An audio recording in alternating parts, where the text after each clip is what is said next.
सफेद मुर्गा ज्यादा मैं इस्तेमाल करना इस काम वास्ते, क्योंकि जो मैं सफेद मुर्गे नूं अल्लाह दे राह ते ज़िबा करना ना भी अल्लाह एक जान है तेरे राह ते दित्ती है, ए मसला ते हल कर दे। ए मैं दिल विच जो कह देना ना तो जो उहनूं ज़िबा करना है फिर उहदे नाल तवीज़ लिखने। खेतरपाल किहनूं कहंदे? खेतरपाल जिहड़ा ना ये इंडिया दा ये एक जिन है, गैर मजहबी है, ये खबीस दे 5 भरा ने, ਇਹਦੀ बहुत ज़्यादा ताकत है। ਇਹ ਇੰਡੀਆ ਦੇ ਵਿੱਚ ਪਾਏ ਜਾਂਦੇ ਨੇ। ਕਾਫਰ ਹਿੰਦੂ ਲੋਕ ਜਿਹੜੇ ਨਾ ਇਹਨਾਂ ਨੂੰ ਆਪਣਾ ਰੱਬ ਮੰਨਦੇ ਨੇ।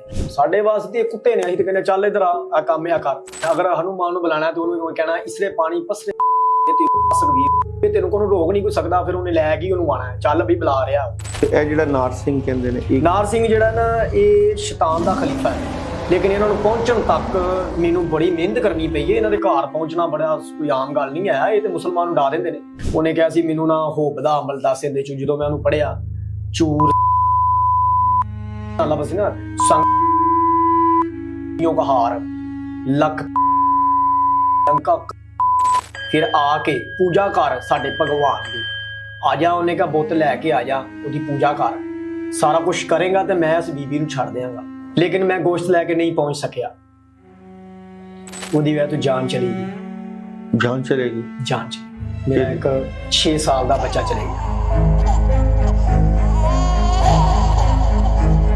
ला इलाहा इल्लल्लाह पढ़ के, जी जी, दरूद पढ़ के, जी बिल्कुल, मंजिल पढ़ के, सूरह मुजम्मल पढ़ के अगर वो चला जावे तो दस मैनू तू ये गल दस के आखरत वाला सौदा वड्डा है या वो जिन भूत कढ़ के शैतानी इलम पढ़ के फर्ज कीता? जी जी जी, सिर्फ थोड़े जे पैसों वास्ते, जी चंद पैसों वास्ते अपनी आने वाली जिंदगी जिहड़ी असीं तबाह बर्बाद कर दांगे। कर देंगे। देखो उदों पता की होना,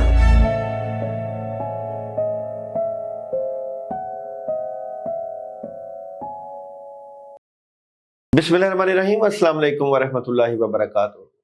रूहानियत हो, अमलियात हो, जिन्नात हो, जादू हो, हर इंसान के कोई ना कोई दावे ज़रूर होते हैं। क्या जिन्नात देखे जा सकते हैं? क्या उससे रूहानी इलाज मुमकिन हो सकता है? अमलियात की दुनिया में किस किस तरह के अमलियात होते हैं और जिन्नात की हकीकत क्या है? ऐसी क्या हकीकत है कि आप एक बंदे पे यकीन करके अपना रूहानी इलाज करते हैं? क्या उसके लिए कोई सनद की भी ज़रूरत पड़ती है कि नहीं पड़ती? बहुत सी चीज़ें इस प्लेटफॉर्म पे हर तरह के लोगों को मौका मिलता है कि यहाँ पे आके अपनी आप बीती रूहानियत से मुतल्लिक़, अमलियात से मुतल्लिक़ ज़रूर बताएं। आज भी मेरे स्टूडियो में एक आमल मोहम्मद फैसल मौजूद है जो कि रूहानी इलाज करते हैं। आज उनसे पूछेंगे कि वो कैसे रूहानी इलाज करते हैं और किस तरह उनका रूहानियत में जो है आना हुआ और किस किस तरह के उनके केसेस उनके पास आते हैं। कमाल बात यह है कि वो माशाल्लाह पंजाबी में बात करेंगे, तो मुझे भी पंजाबी में बात करनी पड़ेगी आज। और ये वीडियो जो है ये एक मुनफरद और हट के भी हो सकती है, क्योंकि एक ख़ास एनर्जी आपको आज मिलने वाली है। मोहम्मद फैसल, अस्सलाम वालेकुम। वालेकुम सलाम सर। सब तो पहले तो जी आइयां ना तुहानू, बहुत शुक्रिया जी, बहुत शुक्रिया। तुसीं साडे कोल आए शहर शेखुपुरा तो। जी जी, शहर शेखुपुरा। मोहम्मद फैसल, रूहानियत या अमलियात जी, कोई इन्हां च फर्क भी है? जी बिल्कुल। रूहानियत किहनूं कहंदे ने? रूहानियत जिस इंसान ने कोई कुरान का वजीफा किया होवे ना ते उनका अमल किया होवे ते वो रूहानियत वाले पासे जाता बंदा ज्यादा। अच्छा, ठीक है, क्योंकि मैं जदों दी ये सूरत कौसर पढ़ी है ना ते जदों दा मैं मामले च आया वा ते अलहमदुलिल्लाह मेरे को बहुत बहुत जिहड़े ना केस ज्यादा मेरे को वो केस आंदे ने जिहड़े बिल्कुल ही किसी को भी नहीं उन्हां दा इलाज।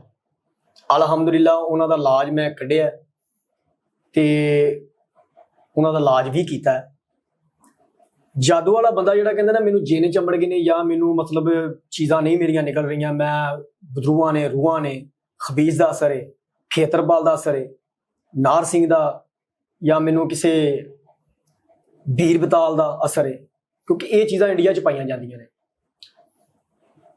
ਉਹਨਾਂ ਦਾ ਫਿਰ ਮੈਂ ਇਲਾਜ ਕਰਨਾ ਵਾ, ਤਵੀਜ਼ ਬਣਾਣੇ ਨੇ। ਸਫੈਦ ਮੁਰਗਾ ਜ਼ਿਆਦਾ ਮੈਂ ਇਸਤੇਮਾਲ ਕਰਨਾ ਇਸ ਕੰਮ ਵਾਸਤੇ, ਕਿਉਂਕਿ ਜਦੋਂ ਮੈਂ ਸਫੈਦ ਮੁਰਗੇ ਨੂੰ ਅੱਲਾ ਦੇ ਰਾਹ ਤੇ ਜ਼ਿਬਾ ਕਰਨਾ ਨਾ, ਵੀ ਅੱਲਾ ਇੱਕ ਜਾਨ ਹੈ ਤੇਰੇ ਰਾਹ ਤੇ ਦਿੱਤੀ ਹੈ, ਇਹ ਮਸਲਾ ਤੇ ਹੱਲ ਕਰ ਦੇ, ਇਹ ਮੈਂ ਦਿਲ ਵਿੱਚ ਜਦੋਂ ਕਹਿ ਦੇਣਾ ਨਾ, ਤੇ ਜਦੋਂ ਉਹਨੂੰ ਜ਼ਿਬਾ ਕਰਨਾ ਫਿਰ ਉਹਦੇ ਨਾਲ ਤਵੀਜ਼ ਲਿਖਣੇ ਨੇ, ਉਹਦਾ ਨਾਮ ਲਿਖਣਾ, ਉਹਦੀ ਵਾਲਦਾ ਨਾਮ ਲਿਖਣਾ 4 ਨੁਕਰਾਂ ਦੇ ਲਿਖ ਕੇ, ਉਸ ਤੋਂ ਬਾਅਦ ਫਿਰ ਉਹਦੇ ਵਿੱਚ ਕੁਝ ਚੰਦ ਚੀਜ਼ਾਂ ਨੇ, ਪਖੂਰ ਵਗੈਰਾ ਪਾਇਆ ਜਾਂਦਾ।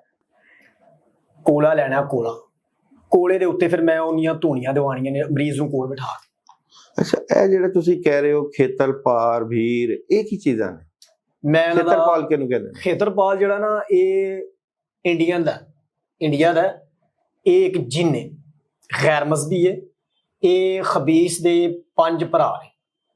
ਅੱਛਾ, ਖਬੀਸ ਦੇ 5 ਭਰਾ ਨੇ, ਤੇ ਇਹ 5 ਭਰਾ ਇਹ ਨੇ, ਇੱਕ ਹਨੂਮਾਨ, ਖੇਤਰਪਾਲ, ਇੱਕ ਇਹਨਾਂ ਦਾ ਹੋਰ ਭਰਾ ਹੈ ਨਸਕਬੀਰ। ਇਹਦੀ ਬਹੁਤ ਜ਼ਿਆਦਾ ਤਾਕਤ ਹੈ। ਇਹ ਇੰਡੀਆ ਦੇ ਵਿੱਚ ਪਾਏ ਜਾਂਦੇ ਨੇ। ਕਾਫਰ ਹਿੰਦੂ ਲੋਕ ਜਿਹੜੇ ਨਾ, ਇਹਨਾਂ ਨੂੰ ਆਪਣਾ ਰੱਬ ਮੰਨਦੇ ਨੇ। ਅਸੀਂ ਮੁਸਲਮਾਨ ਇਹਨੂੰ ਰੱਬ ਨਹੀਂ ਮੰਨਦੇ ਆ। ਸਾਡੇ ਵਾਸਤੇ ਇਹ ਕੁੱਤੇ ਨੇ। ਅਸੀਂ ਤੇ ਕਹਿੰਦੇ ਚੱਲ ਇਧਰ ਆ ਕੰਮ ਆ ਕਰ, ਉਹ ਕਰਦੇ ਨੇ। ਉਹਨਾਂ ਨੂੰ ਪਤਾ ਹੈ ਮੁਸਲਮਾਨ ਇਹਨੇ ਕੁਰਾਨ ਦੀ ਆਇਤ ਪੜ੍ਹ ਕੇ ਸਾਨੂੰ ਅੱਗ ਲਾ ਦੇਣੀ, ਫਿਰ ਉਹ ਮੰਨਦੇ ਨੇ, ਆਉਂਦੇ ਨੇ। ਤੇ ਇਸ ਵਾਸਤੇ ਫਿਰ ਜਿਹੜਾ ਨਾ ਖੇਤਰਪਾਲ ਦਾ ਜ਼ਿਆਦਾ ਅਸਰ ਹੁੰਦਾ ਹੈ ਬਿਮਾਰ ਕਰਨਾ, ਬੰਦੇ ਨੂੰ ਬਿਮਾਰ ਕਰਦਾ, ਉਹਦੀ ਸੋਚ ਬੰਦ ਕਰ ਦੇਣੀ। ਸੋਚ ਬੰਦ ਕਰ ਦੇਣੀ ਤਾਂ ਉਹਨੂੰ ਉਹਦੀ ਇਹੋ ਜਿਹੀ ਕੈਫੀਅਤ 'ਚ ਪੈਦਾ ਕਰਦਾ ਵੀ ਉਹ ਖੁਦ ਹੀ ਗੱਲਾਂ ਕਰਦਾ ਰਹੇਗਾ ਆਪਣੇ ਆਪ, ਕਿਉਂਕਿ ਉਹਨੇ ਜਦੋਂ ਆਉਣਾ ਨਾ, ਉਹਨੇ ਦਬਾਅ ਨੂੰ ਹੋਰ ਰੱਖਣਾ। ਕੀ ਕਲਾਮ ਪੜਿਆ ਜਾਂਦਾ ਖੇਤਰਪਾਲ ਵਾਸਤੇ? ਖੇਤਰਪਾਲ ਵਾਸਤੇ ਜਾਂ ਨਾਰ ਸਿੰਘ ਜਾਂ ਕੋਈ ਵੀ ਹੈ ਨਾ, ਹਨੂਮਾਨ, ਇਹਨਾਂ ਵਾਸਤੇ ਮੈਂ ਜ਼ਿਆਦਾਤਰ ਨਾ ਸੂਰਤ ਕੌਸਰ ਨੂੰ ਪੜ੍ਹਦਾ। ਨਹੀਂ, ਇੱਕ ਖੇਤਰਪਾਲ ਨੂੰ ਬੁਲਾਣਾ ਹੋਵੇ ਤੇ ਖੇਤਰਪਾਲ ਦਾ ਕੀ ਕਲਾਮ? ਅਗਰ ਤੁਸੀਂ ਖੇਤਰਪਾਲ ਨੂੰ ਬੁਲਾਣਾ ਤਾਂ ਫਿਰ ਉਹਦਾ ਅਮਲ ਪੜ੍ਹਨਾ। ਕੀ ਅਮਲ ਉਹਦਾ? ਉਹਦਾ ਅਮਲ ਪੜ੍ਹਨਾ, ਉਹ ਮੰਤਰ ਵਗੈਰਾ ਚਲੇ ਜਾਂਦੇ ਨੇ, ਹਿੰਦੂਆਂ ਦੇ ਅਮਲਾਂ 'ਚ ਚਲੇ ਜਾਂਦਾ ਵੈਸੇ। ਲੇਕਿਨ ਉਹ ਮੈਂ ਬਹੁਤ ਘੱਟ ਵੱਧ ਹੀ ਉਹ ਪੜ੍ਹਨਾ ਵਾ, ਕਿਉਂਕਿ ਉਹਨੂੰ ਪੜ੍ਹਨ ਨਾਲ ਉਹਨਾਂ ਨੇ ਹਾਜ਼ਰ ਹੋ। ਮੈਂ ਉਹਨਾਂ ਕੋਲ ਕਦੀ ਪੁੱਠਾ ਕੰਮ ਨਹੀਂ ਲਿਆ, ਮੈਂ ਉਹਨਾਂ ਕੋਲ ਸਿੱਧੇ ਕੰਮ ਹੀ ਲੈਣਾ। ਤੇ ਇਹ ਜਿਹੜਾ ਨਾਰ ਸਿੰਘ ਕਹਿੰਦੇ ਨੇ, ਨਾਰ ਸਿੰਘ ਜਿਹੜਾ ਨਾ, ਇਹ ਸ਼ੈਤਾਨ ਦਾ ਖਲੀਫਾ ਹੈ। ਇਹਨਾਂ ਸਾਰਿਆਂ ਦਾ ਆਬੂ ਹੈ। ਗਦਿਲੀਆਂ ਦੀਆਂ ਬੇਟੀਆਂ ਨੇ, ਗਦੇਲੀਆਂ, ਕਿਉਂਕਿ ਇਹ ਵੀ ਗੰਦ ਖਾਂਦੀਆਂ ਨੇ, ਖਬੀਸ ਵੀ ਗੰਦ ਖਾਂਦਾ। ਤੇ ਇਹ ਗਦਿਲੀਆਂ ਜਿਹੜੀਆਂ ਨਾ, ਇਹ ਇਹਨਾਂ ਦੀਆਂ ਭੈਣਾਂ ਨੇ, ਨਾਰ ਸਿੰਘ ਦੀਆਂ ਬੇਟੀਆਂ ਨੇ, ਕਿਉਂਕਿ ਇਹ ਪੂਰਾ ਨਾ ਟੱਬਰ ਇੱਕ ਹੀ ਹੈ। ਅੱਛਾ, ਇਹਨਾਂ ਦੀ ਪੱਖੀ ਇੱਕ ਹੀ ਹੈ। ਲੇਕਿਨ ਇਹਨਾਂ ਨੂੰ ਪਹੁੰਚਣ ਤੱਕ ਮੈਨੂੰ ਬੜੀ ਮਿਹਨਤ ਕਰਨੀ ਪਈ ਹੈ। ਇਹਨਾਂ ਦੇ ਘਰ ਪਹੁੰਚਣਾ ਬੜਾ ਕੋਈ ਆਮ ਗੱਲ ਨਹੀਂ ਹੈ। ਇਹ ਤੇ ਮੁਸਲਮਾਨ ਨੂੰ ਡਾ ਦਿੰਦੇ ਨੇ ਵੀ ਇਹ ਮੁਸਲਮਾਨ ਇੱਥੇ ਕੀ ਲੈਣਾ ਹੈ। ਜੇ ਸਾਨੂੰ ਰੱਬ ਮੰਨਣਾ ਤੇ ਇਹਨਾਂ ਦਾ ਘਰ ਕਿਹੜਾ? ਇਹਨਾਂ ਦਾ ਘਰ ਜਿਹੜਾ ਨਾ, ਹਨੂਮਾਨ ਦਾ ਜਾਂ ਮਤਲਬ ਖਬੀਸ ਦਾ, ਗਦਿਲੀਆਂ ਦਾ, ਨਸਕਬੀਰ ਦਾ, ਇਹਨਾਂ ਦਾ ਘਰ ਆ ਜਾਂਦਾ ਬੰਗਾਲ ਸ਼ਹਿਰ ਦੇ ਵਿੱਚ। ਬੰਗਾਲ ਸ਼ਹਿਰ ਦੇ ਵਿੱਚ ਆ ਜਾਂਦਾ ਤੇ ਇਲਾਕਾ ਵੱਜਦਾ ਹਨੂਮਾਨ ਦਾ। ਮੈਂ ਹਨੂਮਾਨ ਦੇ ਇਲਾਕੇ ਦਾ ਅਮਲ ਪੜ੍ਹਿਆ ਸੀ। ਇੱਕ ਕ੍ਰਿਸਚਨ ਬੰਦਾ ਕਸੂਰ ਚ ਆਇਆ ਸੀ ਮੇਰੇ ਕੋਲ, ਉਹਨੇ ਕਿਹਾ ਸੀ ਮੈਨੂੰ ਨਾ ਹੋਬ ਦਾ ਅਮਲ ਦੱਸ ਇਹਦੇ ਚ। ਜਦੋਂ ਮੈਂ ਉਹਨੂੰ ਪੜ੍ਹਿਆ, ਚੂਰ ਮਿੱਠੇ ਚਾਵਲਾਂ ਦੇ ਵਿੱਚ ਗਦਿਲੀਆਂ ਹੀ ਉਹਨਾਂ ਨੇ ਹਾਜ਼ਰ ਕਰਵਾਈਆਂ ਨੇ ਉਹਨਾਂ ਨੇ, ਕਿਉਂਕਿ ਮੈਨੂੰ ਨਾ ਬਦਬੂ ਆਉਂਦੀ ਸੀ ਆਪਣੇ ਆਪ ਤੋਂ। ਮੈਂ ਡੇਲੀ ਕੱਪੜੇ ਪਾਉਂਦਾ ਸੀ ਖੁਸ਼ਬੂ ਲਗਾ ਕੇ, ਲੇਕਿਨ ਮੈਨੂੰ ਬਦਬੂ ਆਉਂਦੀ ਸੀ। ਜਾਦੂ ਦਾ ਜ਼ੋਰ ਹੋਣਾ ਸ਼ੁਰੂ ਹੋ ਗਿਆ। ਮੈਂ ਕਿਹਾ ਮੈਂ ਨਾ ਸਹੀ ਹੋ ਜਾਣਾ। ਮੈਂ ਚਰਚ ਚਲੇ ਗਿਆ, ਮੈਂ ਪਾਦਰੀ ਨਾਲ ਗੱਲ ਕੀਤੀ ਵੀ ਉਹਨੇ ਕਿਹਾ ਜੀ ਠੀਕ ਹੈ ਤੂੰ ਆਇਆ, ਤੇਰੀ ਸ਼ਾਦੀ ਕਰ ਦੇਣੀ ਇਹਦੇ ਨਾਲ। ਬੁਲਾਇਆ ਗਿਆ ਉਹਨੂੰ, ਕੁੜੀ ਨੂੰ ਵੀ। ਕੁੜੀ ਨੇ ਕਿਹਾ ਵੀ ਠੀਕ ਹੈ ਮੈਂ ਕੱਲ ਤਿਆਰ ਹਾਂ। ਮੇਰੇ ਅੱਲਾ ਨੇ ਇੱਕ ਰੁਕਾਵਟ ਪੈਦਾ ਕਰ ਦਿੱਤੀ ਵੀ ਉਹਨੇ ਕਿਹਾ ਮੈਂ ਕੱਲ ਤਿਆਰ ਹਾਂ ਵੀ ਸ਼ਾਦੀ ਹੋਏਗੀ, ਲੇਕਿਨ ਉਹ ਨਹੀਂ ਹੋ ਸਕੀ। ਉਹ ਐਸੀ ਰੁਕਾਵਟ ਪੈਦਾ ਕਿ ਉਹ ਬਿਮਾਰ ਹੋ ਗਈ, ਉਹਨੇ ਨਾ ਕਰ ਦਿੱਤੀ। ਉਹਨੇ ਕਿਹਾ ਮੈਂ ਨਹੀਂ ਕਰਨੀ। ਫਿਰ 2 ਸਾਲ ਮੈਂ ਦਿਮਾਗ ਤੋਂ ਆਊਟ ਹੋ ਗਿਆ। ਇਹ ਕਹਾਂ ਮੈਂ ਸਹੀ ਹੋਣਾ, ਮੈਂ ਈਸਾ ਦਾ ਕਲਮਾ ਪੜ੍ਹਨਾ, ਮੈਂ ਈਸਾ ਦਾ ਪੜ੍ਹਨਾ, ਮੁਹੰਮਦ ਦਾ ਕਲਮਾ ਨਹੀਂ ਪੜ੍ਹਨਾ, ਈਸਾ ਦਾ ਪੜ੍ਹਨਾ। 2 ਸਾਲ ਸਨ 2008 ਤੋਂ ਲੈ ਕੇ ਸਨ 2010 ਤੱਕ ਮੈਂ ਪਾਗਲ ਰਿਹਾ। 10 ਦੇ ਵਿੱਚ ਫਿਰ ਸੂਰਤ ਰਹਿਮਾਨ ਦੀ ਤਲਾਵਤ ਦਾ ਜ਼ੋਰ ਜ਼ਿਆਦਾ ਸੀ। ਇੱਕ ਬਾਬਾ ਜੀ ਫਿਰ ਆਏ, ਉਹਨਾਂ ਨੇ ਮੇਰੇ ਕਿਹਾ ਵੀ ਠੀਕ ਹੋ ਜਾਏਗਾ ਬੱਚਾ। ਉਹਨਾਂ ਨੇ ਕਿਹਾ ਵੀ ਬੱਚਾ ਚਾਹੀਦਾ 8 ਸਾਲ ਦਾ। ਮੇਰਾ ਭਤੀਜਾ ਸੀ 8 ਸਾਲ ਦਾ, ਉਹਨੂੰ ਬਿਠਾਇਆ, ਉਹਨੇ ਪੜ੍ਹੇ, ਲਫ਼ਜ਼ ਪੜ੍ਹੇ। ਉਹ ਲਫ਼ਜ਼ ਮੈਨੂੰ ਉਹਨਾਂ ਦੇ ਅੱਜ ਵੀ ਯਾਦ ਨੇ। ਅਗਰ ਤੁਹਾਡੀ ਇਜਾਜ਼ਤ ਹੋਗੀ ਤਾਂ ਮੈਂ ਤੁਹਾਨੂੰ ਸੁਣਾਏਗਾ। ਉਹ ਲਫ਼ਜ਼ ਪੜ੍ਹੇ, ਔਰਤਾਂ ਨਹੀਂ ਖਿੱਚਣੀਆਂ, ਔਰਤਾਂ ਨਾਲ ਗਲਤ ਨਹੀਂ ਕਰਨਾ, ਚੰਗਾ ਕਰੇਗਾ ਤੇ ਮੇਰੀ ਕਬਰ ਠੰਡੀ ਤੇ ਤੇਰੀ ਵੀ ਠੰਡੀ। ਮੈਂ ਕਿਹਾ ਠੀਕ ਹੈ ਬਾਬਾ ਜੀ। ਮੈਂ ਉਹਨੂੰ ਫਿਰ ਲਿਆਂਦਾ ਆਪਣੀ ਲਾਈਨ ਤੇ। ਉਹ ਹਾਜ਼ਰ ਹੋ ਗਏ। ਉਹਨਾਂ ਨੇ ਕਿਹਾ ਜੀ ਅਸੀਂ ਤੁਹਾਡੇ ਨਾਲ ਰਹਾਂਗੇ। ਮੇਰੀ ਵਾਲਦਾ ਦੇ ਪਹਿਲੇ ਨੰਬਰ ਤੇ ਹਾਜ਼ਰੀ ਜਦੋਂ ਹੋਈ ਸੀ, ਜਦੋਂ ਬਾਬਾ ਜੀ ਨੇ ਥਾਪੜਾ ਦਿੱਤਾ ਸੀ, ਮੈਂ ਘਰ ਵੜਿਆ ਸਾਂ ਤੇ ਮੇਰੀ ਵਾਲਦਾ ਜਾ ਕੇ ਸਾਂ। ਉਹਨਾਂ ਮੇਰੀ ਵਾਲਦਾ ਨੂੰ ਫੜਿਆ ਸੀ ਤੇ ਮੈਂ ਆਇਆ ਤੇ ਮੈਂ ਕਿਹਾ ਅੰਮੀ ਜੀ ਕੀ ਹਾਲ ਹੈ? ਉਹਨੇ ਅੰਮੀ ਬੋਲੀ ਨਹੀਂ। ਮੈਂ ਜਦੋਂ ਅੰਮੀ ਨੂੰ ਗੌਰ ਨਾਲ ਵੇਖਿਆ ਤੇ ਅੰਮੀ ਦੀਆਂ ਅੱਖਾਂ ਲਾਲ ਸੁਰਖ ਸਨ। ਉਹਨੇ ਕਿਹਾ ਫੈਸਲ ਮੈਂ ਆ ਗਿਆ ਵਾਂ, ਮੈਨੂੰ ਬਾਬਾ ਜੀ ਨੇ ਭੇਜਤਾ, ਹੁਣ ਮੈਂ ਤੇਰੇ ਨਾਲ ਹੀ ਹਾਂ, ਮੈਂ ਤੇਰੇ ਨਾਲ ਲੱਗ ਗਿਆ, ਹੁਣ ਮੈਂ ਤੇਰੇ ਨਾਲ ਹੀ ਰਹਿਣਾ। ਮੈਂ ਕਿਹਾ ਮੇਰੀ ਵਾਲਦਾ ਨੂੰ ਤੁਸੀਂ ਛੱਡੋ ਤੇ ਤੁਸੀਂ ਇਹਨੂੰ ਛੱਡੋ ਤੇ ਕਿਸੇ ਹੋਰ ਤਰੀਕੇ ਨਾਲ ਆਓ। ਉਹਨੇ ਕਿਹਾ ਠੀਕ ਹੈ ਬੱਚਾ ਪਾਏਗਾ ਹਾਜ਼ਰੀ ਕरेगा ਆ ਜਾ ਕਰਾਂਗੇ। ਮੈਂ ਠੀਕ ਹੈ ਜੀ। ਮੈਂ ਕਿਹਾ ਕੁਛ ਐਸਾ ਨਿਜ਼ਾਮ ਚੱਲ ਗਿਆ ਹੈ ਵੀ ਕੁਛ ਐਸੇ ਮਜ਼ਹਬ ਵੀ ਨੇ, ਕੋਈ ਐਸੇ ਫਿਰਕੇ ਵੀ ਨੇ ਜਿਹੜੇ ਨਹੀਂ ਲੋਕ ਮੰਨਦੇ ਹਾਜ਼ਰੀਆਂ। ਉਹਨੇ ਕਿਹਾ ਠੀਕ ਹੈ ਤੂੰ ਉਂਝ ਹੀ ਕੰਮ ਕਰ, ਜਦੋਂ ਲਿਖ ਦੇ ਕਰੇਗਾ ਅਸੀਂ ਕਰਦਿਆਂ ਕਰਾਂਗੇ, ਸਾਨੂੰ ਜ਼ਾਹਰ ਨਾ ਕਰੀ, ਸਾਨੂੰ ਦੱਸੀ ਨਾ ਕਿਸੇ ਨੂੰ, ਅਸੀਂ ਤੇਰੇ ਨਾਲ ਅਟੈਚ ਆ। ਮੈਂ ਕਿਹਾ ਠੀਕ ਹੈ ਜੀ ਮੈਂ ਨਹੀਂ ਦੱਸਾਂਗਾ। ਇੱਕ ਦਿਨ ਮੇਰੇ ਕੋਲ ਗਲਤੀ ਹੋ ਗਈ, ਉਹਨਾਂ ਨੇ ਮੈਨੂੰ ਗੱਡੀ ਦੇ ਉੱਤੋਂ ਥੱਲੇ ਸੁੱਟਿਆ, ਮੇਰੀ ਪੈਰ ਦੀ ਹੱਡੀ ਟੁੱਟ ਗਈ। ਰੀਜਨਲ ਜੈਨੂਅਨ ਇਹ ਗੱਲ ਸੀ ਵੀ ਜਦੋਂ ਮੈਨੂੰ ਸੁੱਟਿਆ ਮੇਰੀ ਹੱਡੀ ਟੁੱਟ ਗਈ। ਗਲਤੀ ਕੀ ਹੋਈ? ਗਲਤੀ ਆਈ ਮੈਂ ਕਿਸੇ ਨੂੰ ਦੱਸਤਾ, ਕਿਸੇ ਬਾਬੇ ਕੋ ਗਿਆ ਪੀਰ ਕੋਲ, ਉਹਨੂੰ ਫਖਰਨਾਮਾ ਕਿਹਾ, ਮੈਂ ਤੇਰਾ ਅਕਲ ਕੋਈ ਹੈ? ਮੈਂ ਕਿਹਾ ਵੇ ਵੀਰ ਬਦਾਲ ਖਲੋਤਾ। ਉਹ ਇੰਨੀ ਚ ਗਿਆ, ਤੂੰ ਘਰ ਆਇਆ ਤੇ ਉਹਨੇ ਗੁੱਸਾ ਕੀਤਾ। ਅਗਲੇ ਦਿਨ ਮੈਂ ਸ਼ੇਖੂਪੁਰੇ ਖਾਨਗਾ ਡੋਗਰਾ, ਰਾਤ 2 ਦਾ ਟਾਈਮ ਸੀ, ਗਰਮੀ ਸੀ, ਅਸੀਂ ਗੱਡੀ ਲੋਡ ਕੀਤੀ, ਖਾਨਗਾ ਡੋਗਰਾ ਗੱਡੀ ਉਲਟ ਗਈ, ਉੱਥੇ ਮੇਰੇ ਪੈਰ ਦੀ ਹੱਡੀ ਟੁੱਟ ਗਈ। ਮੈਂ ਘਰ ਆਇਆ, ਕੁਝ ਦਿਨ ਗੁਜ਼ਰੇ, ਮੈਨੂੰ ਉਹਨੇ ਮਹਿਸੂਸ ਕਰਾਇਆ, ਉਹਨੇ ਕਿਹਾ ਮੈਂ ਤੈਨੂੰ ਕਿਹਾ ਸੀ ਜ਼ਾਹਰ ਨਾ ਕਰਾਈ, ਸਬਰ ਕਰ ਜਾ, ਹੁਣ ਤੇਰੇ ਨਾਲ ਅਸੀਂ 4 ਦਿਨ ਨਾਰਾਜ਼ ਰਹਿਣਾ। ਮੈਂ ਕਿਹਾ ਠੀਕ ਹੈ। 5 ਸਾਲ ਨਾਰਾਜ਼ ਰਹੇ, 5 ਸਾਲ ਬਾਅਦ ਜਾ ਕੇ ਫਿਰ ਉਹ ਠੀਕ ਹੋਏ, ਮੇਰੇ ਨਾਲ ਚੱਲਣ ਲੱਗ ਪਏ।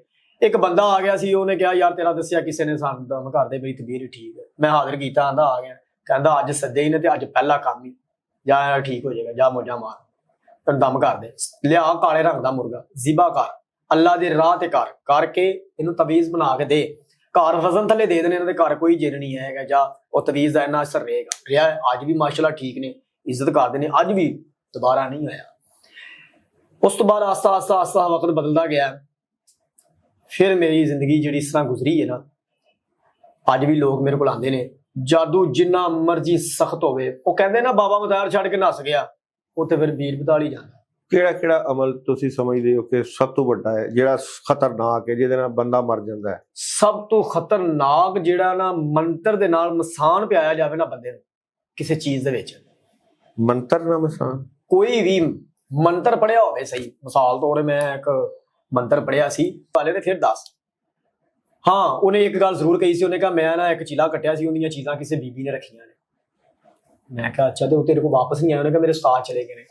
ਮੈਂ ਕਿਹਾ ਯਾਰ ਤੂੰ ਹੈ ਤੇ ਕ੍ਰਿਸਚਨ ਹੈ, ਤੈਨੂੰ ਨਹੀਂ ਮੈਂ ਦੱਸ ਸਕਦਾ ਕੁਰਾਨ ਦੀ ਉਹ ਆਇਤ, ਕਿਉਂਕਿ ਉਹ ਮੈਨੂੰ ਫਿਰ ਪੜ੍ਹਨੀ ਪੈਣੀ, ਕੁਛ ਹਦੀਆ ਵਗੈਰਾ ਲੱਗੇਗਾ। ਉਹਨੇ ਕਿਹਾ ਭਾਈ ਫੈਸਲ ਜੋ ਬਣਨਾ ਲੈ ਲਓ, ਲੇਕਿਨ ਉਹ ਚੀਜ਼ ਵਾਪਸ ਆ ਜਾਏਗੀ? ਮੈਂ ਕਿਹਾ ਹਾਂ ਆ ਜਾਏਗੀ। ਮੈਂ ਕਿਹਾ ਤਕਰੀਬਨ 3 ਘੰਟੇ ਲੱਗਣਗੇ, ਤੇਰੇ ਕੋਲ ਵਾਪਸ ਆ ਜਾਏਗੀ, ਤੂੰ ਘਰ ਜਾਣਾ ਤੇ ਤੇਰੇ ਕੋਲ ਹੋਏਗੀ। ਉਹਨੇ कहा ठीक है। सूरत यासीन दी आयत है, जब सूर फूका जाएगा मुर्दे भी कब्रों से निकल कर परवरदिगार की तरफ चल पड़ेंगे। उन्नी आयत ही पढ़ी 300 मरतबा। जे मुर्दे निकल के अल्लाह को जा सकते तो तुसी मेरे को क्यों नहीं आ सकते? मैं कहा इत्थे आओ की गल खिच इन्नी पै गई, 3 तस्बीहां चो हाजिर हो गया, अग लग गई। सरकार असीं आ गए तो उन्होंने भी नाल लैंदा। उस बीबी दियां भी चीज़ां जिहड़ियां मौकलात उन्हें रखियां सी कोई 3-4 वो भी नाल ही आ गए, खिच पै गई, उहदा मक्कू ठप्पिया गया। मैं कहा लो भाई आ लाइयो ਜਿਹੜਾ ਅਮਲ ਪੜਨਾ ਉਹ ਅੱਜ ਸ਼ੁਰੂ ਕਰ ਦੇ। ਉਹਨੇ ਕਿਹਾ ਕਿਸ ਤਰ੍ਹਾਂ ਸ਼ੁਰੂ ਕਰਨਾ? ਹੁਣ ਮੈਨੂੰ ਭੁੱਲਿਆ ਸੀ, ਤਾਂ ਤਰੀਕਾ ਤੌਰ ਤੁਸੀਂ ਦੱਸ ਦਿਓ, ਉਸਤਾਦ ਚਲੇ ਗਏ ਨੇ। ਮੈਂ ਕਿਹਾ ਮੁਰਗੇ ਦਾ ਗੋਸ਼ਤ ਲੈ ਲਾ ਤੇ ਉਹਨੂੰ ਨਾ ਆਪਣੀ ਛੱਤ ਤੇ ਰੱਖ ਦੇ, ਅਗਰ ਰਾਤ ਨੂੰ ਮੁਰਗੇ ਦਾ ਗੋਸ਼ਤ ਗਾਇਬ ਹੋ ਜਾਏਗਾ। ਉਹਨੇ ਕਿਹਾ ਯਾਰ ਉਹ ਬਿੱਲੀ ਖਾ ਦੇ ਭਾਵੇਂ। ਮੈਂ ਕਿਹਾ ਨਹੀਂ ਬਿੱਲੀ ਖਾ, ਬਿੱਲੀ ਕਿਵੇਂ ਖਾ ਜਾਏਗੀ? ਮੈਂ ਕਿਹਾ ਤੈਨੂੰ ਤਰੀਕਾ ਹੀ ਮੈਂ ਇਹਦਾ ਦੱਸ ਦੇਣਾ ਰੱਖਣ ਦਾ ਵੀ ਜਿੱਥੇ ਬਿੱਲੀ ਨੇ ਨਹੀਂ ਵੜਨਾ। ਉਹਨੇ ਕਿਹਾ ਅੱਛਾ ਜੀ। ਹਾਂ। ਮੈਂ ਕਿਹਾ ਜਾ ਕੇ ਨਾ ਇੱਕ ਟੋਕਰਾ ਲੈ ਲੈ, ਟੋਕਰੇ ਵਗੈਰਾ ਹੁੰਦੇ ਨੇ ਮੁਰਗੀਆਂ ਢੱਕਣ ਵਾਸਤੇ। ਮੈਂ ਕਿਹਾ ਉਹਦੇ ਵਿੱਚ ਰੱਖ ਕੇ ਨਾ ਤੇ ਸਾਈਡਾਂ ਤੇ ਇੱਟਾਂ ਰੱਖ ਦੇ ਵੀ ਟੋਕਰਾ ਬਿੱਲੀ ਨਾ ਚੁੱਕ ਸਕੇ, ਇੰਨੀ ਕੁ ਪਾਵਰ ਕਰਦੇ ਵੀ ਬਿੱਲੀ ਨਾ ਚੁੱਕੇ। ਸਵੇਰੇ ਉੱਠ ਕੇ ਵੇਖ ਲਿਆ, ਸੁਬਾਹ ਉੱਠ ਕੇ ਵੇਖਿਆ ਵਿੱਚ ਮੁਰਗਾ ਨਹੀਂ ਸੀ ਆ, ਉਹ ਜਿਹੜਾ ਗੋਸ਼ਤ ਵਗੈਰਾ ਸੀ ਨਹੀਂ ਸੀ ਆ। ਉਹਨੇ ਕਿਹਾ ਭਾਈ ਫੈਸਲ, ਮੈਂ ਕਿਹਾ ਠੀਕ ਹੈ ਆਪਣਾ ਕੰਮ ਕਰ, ਲੇਕਿਨ ਹੱਕ ਦੇ ਕਰ, ਤੂੰ ਗਲਤ ਕੰਮ ਕਰਦਾ ਰਿਹਾ। ਅੱਲਾਹ ਪਾਕ ਦੀ ਮਦਦ ਆਈ ਸੀ, ਉਹ ਬੀਬੀ ਭਾਵੇਂ ਜੋ ਵੀ ਸੀ ਮੈਂ ਉਹਨੂੰ ਬੁਰਾ ਨਹੀਂ ਕਹਿ ਸਕਦਾ, ਉਹ ਸਮੇਂ ਅੱਲਾਹ ਦੀ ਕੋਈ ਮਦਦ ਸੀ ਤੇ ਤੇਰੇ ਕੋਲ ਚੀਜ਼ਾਂ ਗਈਆਂ ਸਨ, ਇਹ ਤੈਨੂੰ ਦੁਬਾਰਾ ਮਿਲੀਆਂ, ਹੁਣ ਨਹੀਂ ਇਹ ਕੰਮ ਕਰਨਾ। ਉਹਨੇ ਕਿਹਾ ਠੀਕ ਹੈ। ਇੱਕ ਫਿਰ ਬੰਦਾ ਹੋਰ ਆਇਆ ਸੀ, ਉਹਨੇ ਕਿਹਾ ਮੈਨੂੰ ਹਮਜ਼ਾਦ ਦਾ ਦੱਸ ਯਾਰ, ਕਿਸੇ ਬੰਦੇ ਨੂੰ ਤਵੀਜ਼ ਪਾਣੇ ਨੇ ਉਹ ਕਿਸ ਤਰ੍ਹਾਂ ਹੁੰਦਾ ਹੈ? ਮੈਂ ਕਿਹਾ ਯਾਰ ਜੇ ਤੂੰ ਭੈੜਾ ਕੰਮ ਕਰਨਾ ਨਾ ਤਾਂ ਫਿਰ ਮੇਰੇ ਵਾਸਤੇ ਮੇਰੇ ਵੱਲੋਂ ਜਵਾਬ ਹੈ ਤੈਨੂੰ। ਉਹਨੇ ਕਿਹਾ ਠੀਕ ਹੈ ਜੀ। ਮੈਂ ਕਿਹਾ ਵਾਅਦਾ ਕਰ। ਪਹਿਲੇ ਬੰਦੇ ਵਾਅਦਾ ਕਰ ਲੈਂਦੇ ਨੇ, ਬੰਦੇ ਦੇ ਵਾਅਦੇ ਤੇ ਵੇਖੋ ਨਾ ਕਸਮ ਇਹ ਜਦੋਂ ਚੁੱਕ ਲੈਣੀ ਹੈ ਜਾਂ ਕਿਤੇ ਮੌਲਾ ਦਾ ਨਾਮ ਲੈ ਲੈਣਾ ਹੈ। ਮੈਂ ਕਿਹਾ ਯਾਰ ਮੈਨੂੰ ਨਾ ਤੂੰ ਕਸਮ ਅੱਬਲ ਚੁੱਕੀ ਨਾ। ਕੁਰਾਨ ਪੜ੍ਹਿਆ? ਉਹਨੇ ਕਿਹਾ ਹਾਂਜੀ ਪੜ੍ਹਿਆ। ਮੈਂ ਕਿਹਾ ਫਿਰ ਦੋਵਾਂ ਨੇ ਕੁਰਾਨ ਪੜ੍ਹਿਆ, ਜ਼ਰੂਰਤ ਹੀ ਕੋਈ ਨਹੀਂ ਕਸਮ ਦੇਣ ਦੀ, ਜ਼ਬਾਨ ਨਾਲ ਹੀ ਕਹਿ ਦੇ ਮੈਂ ਗਲਤ ਕੰਮ ਨਹੀਂ ਕਰਾਂਗਾ, ਕਿਸੇ ਨੂੰ ਬਿਮਾਰ ਨਹੀਂ ਕਰਾਂਗਾ। ਉਹਨੇ ਕਿਹਾ ਠੀਕ। सूरत अनकबूत की एक आयत है, सुम्मा अलैना तुरजा, कि तमाम चीज़ां अल्लाह की तरफ लौट जाएगी। मैं कहा उनकी तस्वीर रखनी, उनका नाम लेना है, 313 मरतबा पढ़ना है, जुम्मे तो अगले जुम्मे तक पढ़ना है, अगले जुम्मे उहदा हमजाद हाजिर हो जाएगा। जो पढ़ना है उदों अगर तो तू पढ़ना है उहदे वास्ते चंगे काम वास्ते, अगर तो उहदे जिन्नात दा असर है ना ਤੇ ਫਿਰ ਜੁਮੇ ਵਾਲੇ ਦਿਨ ਸ਼ੁਰੂ ਕਰਦਾ, ਅਗਲੇ ਜੁਮੇ ਤੱਕ ਪੜ੍ਹਨਾ। 313 ਤਸਬੀਹਾਂ ਕੱਢਣੀਆਂ ਨੇ ਤੇ ਉਹਦੇ ਹਮਜ਼ਾਤ ਨੂੰ ਹਾਜ਼ਰ ਕਰ ਲੈਣਾ। ਫਿਰ ਉਹਨੂੰ ਪੁੱਛ ਸਕਣਾ ਤੂੰ ਵੀ ਕਿਹੜੀ ਚੀਜ਼ ਤੇਰੇ ਨਾਲ ਅਟੈਚ ਸੀ, ਕੌਣ ਤੈਨੂੰ ਤੰਗ ਕਰਦਾ, ਉਹਨੂੰ ਬੁਲਾ। ਉਹ ਫਿਰ ਉਹਨਾਂ ਨੂੰ ਬੁਲਾ ਕੇ ਲਿਆਏਗਾ ਵੀ ਆ ਜਾਓ ਬਈ, ਤੁਸੀਂ ਮੇਰੇ ਕੋਲ ਪੁੱਠੇ ਕੰਮ ਨਹੀਂ ਦੇ ਸੀ, ਮੈਂ ਉਹਨੂੰ ਬਿਮਾਰ ਕੀਤਾ ਸੀ। ਠੀਕ ਆ, ਫਿਰ ਇਸ ਨਾਲ ਉਹ ਆਏਗਾ।